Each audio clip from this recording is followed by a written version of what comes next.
नमस्कार, बहुत स्वागत है आपका आश्रम यूट्यूब चैनल पर। वास्तुशास्त्र के अंतर्गत जानेंगे दक्षिण दिशा में द्वार होने पर क्या क्या सावधानियां बरतनी चाहिए। दक्षिण दिशा, कोई भी दक्षिण दिशा का प्लॉट, दक्षिण दिशा वाले घर को लेने से पहले लोग बहुत सावधान रहते हैं, लेना नहीं पसंद करते हैं। तो दक्षिण दिशा में आप प्लॉट्स ले सकते हैं, घर भी बना सकते हैं, सब कुछ कर सकते हैं, लेकिन उसके साथ कुछ सावधानियां हमें बरतनी चाहिए। क्योंकि दक्षिण दिशा जो है, शास्त्र के अनुसार दक्षिण दिशा वाला घर शुभ नहीं माना जाता है। वास्तुशास्त्र में भी शुभ स्थिति नहीं बताई गई है। सबसे अधिक शुभ की बात करें तो पूर्व दिशा, उसके बाद दूसरे नंबर में उत्तर दिशा, तीसरे नंबर में आता है, ये दो दिशा आप बेहिचक ले सकते हैं। तीसरे नंबर पे आता है पश्चिम दिशा। तो इसके विषय में पिछले अंक में बताया कि कहाँ कहाँ पे आप दरवाजे दे सकते हैं। अब है कि दक्षिण दिशा वाला अगर आपको प्लॉट मिल गया है तो क्या करना है। अगर दक्षिण दिशा में सड़क है और आपका प्लॉट है इस प्रकार से, और आपका मान लीजिए पूरा प्लॉटिंग एरिया है, तो आपको क्या ध्यान देना है कि इसका जो मुख्य दरवाज़ा है, घर का एक मेन गेट लोग सभी लोग रखते हैं, तो मुख्य दरवाज़ा जो है दक्षिण पूरब, ये दक्षिण है, ये पूरब है, ये होता है आग्नेय कोण।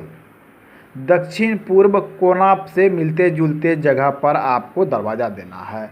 मान लीजिए ये कॉर्नर पड़ रहा है और ये यहाँ से यहाँ तक में आपकी चौड़ाई है, तो आपको क्या करना है कि बीच से, ये मान लीजिए एक सेंटर ले लिया आपने, आपको इस भाग में दरवाजे देने से बिल्कुल बचने हैं।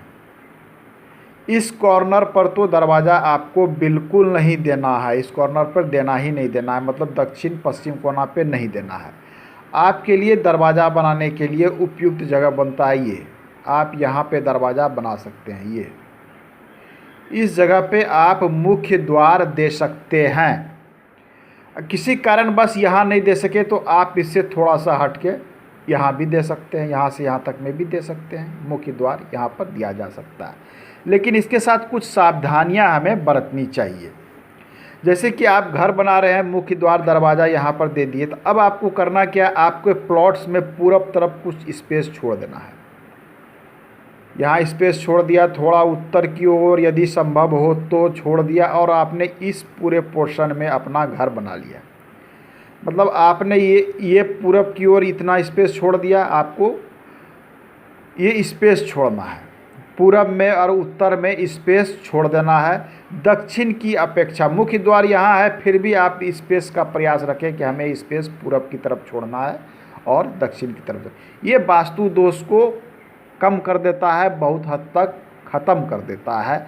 इसलिए इसका ध्यान अवश्य रखा जाना चाहिए कि आप पूरब की तरफ स्पेस छोड़ दें, दक्षिण द्वार है दक्षिण की ओर, तो उससे आपको विशेष कोई नुकसान होना नहीं।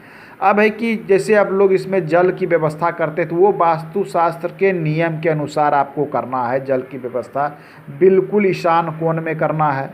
बोरिंग है, कुआं है, आपको ईशान कोण में कीजिए, या पूर्व दिशा में संभव हो तो आप पूर्व दिशा में भी कर लीजिए। पूर्व दिशा आपको यहाँ से यहाँ तक बचा हुआ है 50% से इधर, या उत्तर में भी 50% से इधर आप कर सकते हैं। आप यहाँ रख लीजिए, नियमानुसार सही होगा। अब बात आ जाती है सेप्टिक टैंक कहाँ बनावें। सेप्टिक टैंक के लिए कहाँ बनावें, तो आपको सेप्टिक से ध्यान देना है कि ऐसा नहीं कि इधर द्वार है तो आपने इस तरफ बना दिया, नहीं। सेप्टिक टैंक के लिए आपको पूर्व या उत्तर दिशा, या आप ये उस उत्तर दिशा में बना सकते हैं। थोड़ा सा होगा घुमा के आपको इसके जो है ड्रेन सिस्टम बाहर निकालने पड़ेंगे, लेकिन यहाँ और यहाँ आप दे सकते हैं। पूर्व दिशा में भी यहाँ पर दे सकते हैं, ड्रेन से आप निकाल सकते। ये ध्यान में रखना है। आपको ध्यान में क्या रखना है कि आप घर को जब बनावें, अपने भवन का जब निर्माण कर रहे हैं, तो वास्तुशास्त्र के नियमानुसार इसमें व्यवस्था रखें। जैसे रसोई घर, किचन कहाँ रखना है, पूजा घर कहाँ रखना है, डाइनिंग सेंटर कहाँ रखना है, ब्रह्म स्थान, इन सब चीज़ों को ध्यान रखना है। और अंतिम बात जो आपको ध्यान में रखना है कि दक्षिण दिशा की तरफ दरवाजे, द्वार और खिड़कियाँ दोनों पे ध्यान देना है कि अधिक संख्या में ना दे रखें। आप इधर खिड़कियां एक दे दें, ठीक है, दो दे दें, ठीक है, मतलब छोटे खिड़कियां दें, कम संख्या में दें। आप उसके अपेक्षा इधर और इधर खिड़कियां दे दें। ये दोष को नियंत्रित करता है, बैलेंस करता है। आज के अंक में इतना ही, धन्यवाद।